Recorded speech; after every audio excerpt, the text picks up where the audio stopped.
Spider-Man has changed over the years. The evolution of Spider-Man came with the change of culture. For example, as society changes and becomes more laid back and colder to people, the darker the character of Spider-Man becomes.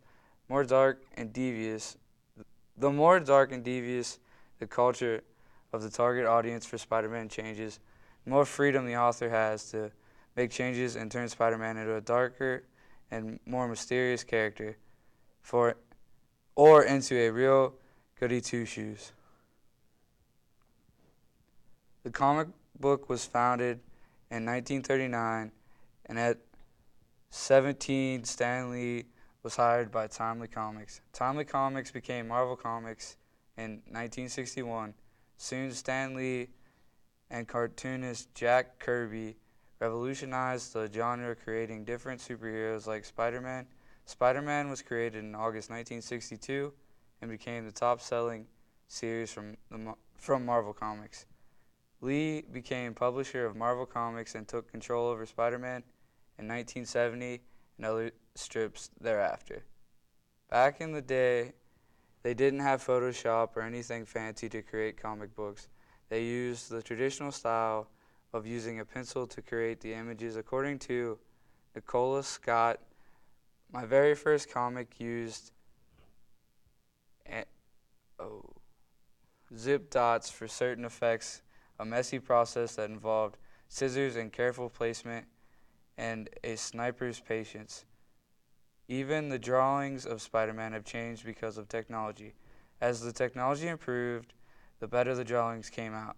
The comics have went from hand-drawn to drawn on the computer.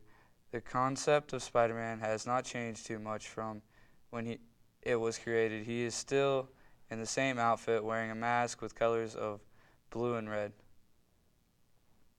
The Spider-Man comics in the 60s were very cookie-cutter, title making up the top third of the page, Spider-Man taking up the remaining third. With the citizen being saved or the villains being captured, Spider-Man's colors were very pop art and minimalistic, which were the styles in the 60s. His colors were red and black with light blue highlighting, and Spider-Man had webbing on his back reaching to his elbows. In some comics, Spider-Man's colors were red and blue with black shadows.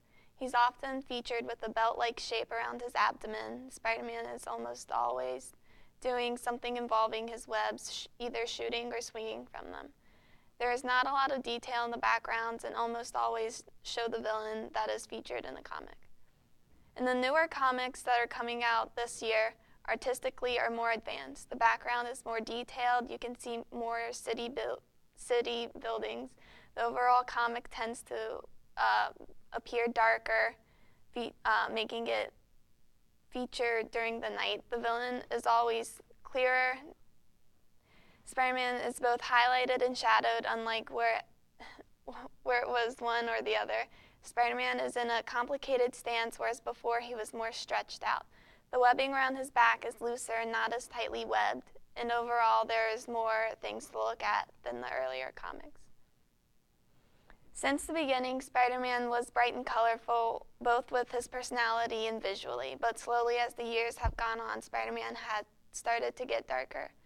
He slowly changed due to Stan Lee tying him to society, and society became darker.